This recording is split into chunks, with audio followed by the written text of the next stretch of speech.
और हमारे साथ बीजेपी सांसद मनोज तिवारी जुड़ रहे हैं। मनोज जी, बहुत बहुत स्वागत है आपका इंडिया टीवी पर। बिहार पर जितने एग्जिट पोल आए हैं उसके मुताबिक बिहार में महागठबंधन की सरकार बन रही है। आप क्या कहेंगे, एग्जिट पोल के नतीजों को स्वीकार करेंगे? जी, हमने एग्जिट पोल में बड़े ध्यान से देखे। एग्जिट पोल में अपर एज है महागठबंधन को, और कुछ लोग क्लियर उनको दिखा रहे हैं, कुछ लोग थोड़ा सा एनडीए को भी, जैसे एबीपीसी वोटर है वो एनडीए की भी बनते दिखा रहा है, वो महागठबंधन की भी बनते दिखा रहा है, उसमें भी थोड़ा अपर हैंड उनका है। लेकिन मैं मानता हूं कि ये फैसला 10 तारीख का इंतज़ार कर रहे हैं हम लोग जी। अब तो जनादेश का सम्मान है, और एग्जिट पोल कई बार ऊपर नीचे होते भी हैं। पिछली बार मैं इंडिया टीवी पे बड़े शौक से बैठा था जब रिजल्ट आने वाला था, क्योंकि टुडे चाणक्य के पोल ने हमें 155 दिया था, और जब रिजल्ट खुला तो हम 55 पे आ गए। तो एग्जिट पोल का हम उसके बारे में बिना कुछ टिप्पणी किए हुए, हमारा जो नज़र देखा है, हमने जो बिहार में घूमते हुए देखा और जो बिहार की सिचुएशन है, उसमें मुझे लगता है कि एनडीए की फिर से सरकार बन जाएगी, ऐसा मेरा विश्वास है। क्योंकि एनडीए का वोटर बड़ा शांत रहा है और महागठबंधन के लोग थोड़ा उग्र भी रहे हैं, मारपीट की घटनाएं भी हो रही थी, तो लोग बहुत ज़्यादा बोले नहीं जितना वोट दिए हैं, ऐसा मेरा अब तक का आकलन है। मनोज जी, क्या आपको ऐसा नहीं लगता कि इस बार बिहार की जनता ने चेंज के लिए, परिवर्तन के लिए वोट दिया है? महागठबंधन के मुकाबले आप लोगों को कम वोट मिले हैं? नहीं, ऐसा तो नहीं कह सकते।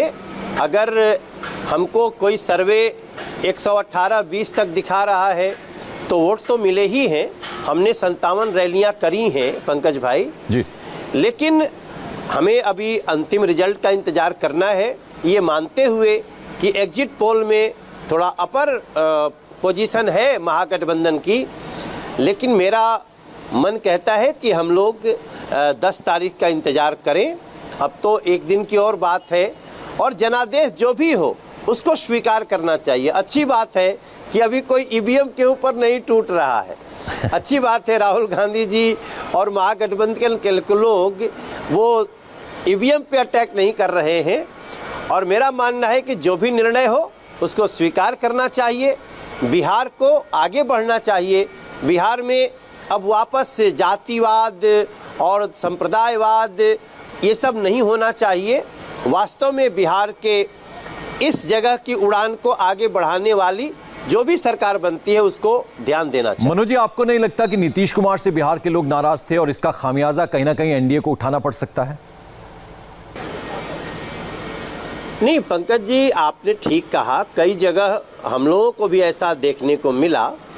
लेकिन हम जब पूछते थे उनसे कि नीतीश जी ने आपके लिए बुरा क्या किया, तो कुछ लोग तो शराबबंदी से परेशान दिख रहे थे कि बच्चे तस्कर हो गए, लेकिन कुल मिला के कोई नीतीश जी के विरोध में भी नहीं बोलता। सब बोल रहा है सड़क बनी है, गांव-गांव गली बनी है, बड़ी बड़ी नदियों पे पुल बने हैं, दूरियां घटी हैं, महिलाओं को जो सुविधाएं मिलनी है बहुत बड़े स्तर पे मिली हैं, लोगों के जीवन में परिवर्तन हुआ है, शहर शहर एलिवेटेड रोड बनने शुरू हुए हैं, तो दूरियां घटी हैं। ये सारी चीज़ें मानते हुए भी एक 15 साल का एंटी इनकम्बेंसी तो दिख भी रहा था, लेकिन वो इस स्तर का नहीं दिख रहा था कि एनडीए को नकार दे।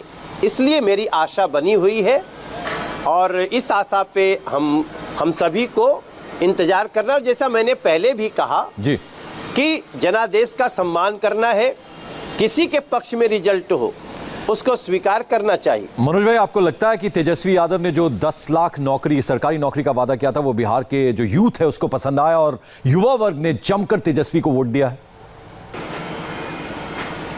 देखिए, युवा और बिहार के युवा को अच्छी तरह पता है कि एक सिग्नेचर में पहली कैबिनेट में बिहार में कोई 10 लाख सरकारी नौकरी देने की बात करे तो ये हवाई फायरिंग ही हो सकता है।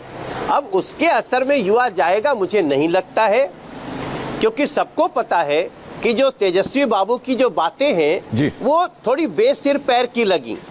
आप बिहार में 2,87,000 टोटल सरकारी नौकरी है, आप 10 लाख सरकारी नौकरी कहाँ से दे सकते हैं? तो इन सारी चीज़ों का तो समय अब चला गया। उन्होंने जो कहा वो भी जनता ने सुना, हमने जो कहा वो भी सुना है। हम बड़े ही डिटेल्ड वर्क में जनता को समझाने की कोशिश किए हैं और मेरा अभी भी विश्वास है कि 10 तारीख को जब वोटों की काउंटिंग शुरू होगी और जैसे जैसे दोपहर आएगा एनडीए के पक्ष में बिहार एक बार फिर से आगे बढ़ेगा, ऐसा हमें विश्वास है। चलिए मनोज जी, आपको 10 तारीख के लिए बहुत बहुत शुभकामनाएं। आपने इंडिया टीवी से बात की, बहुत बहुत शुक्रिया आपका। और 10 नवंबर को सबसे तेज नतीजे सुबह 6 बजे से इंडिया टीवी पर लगातार बड़ी कवरेज देखना ना भूलें।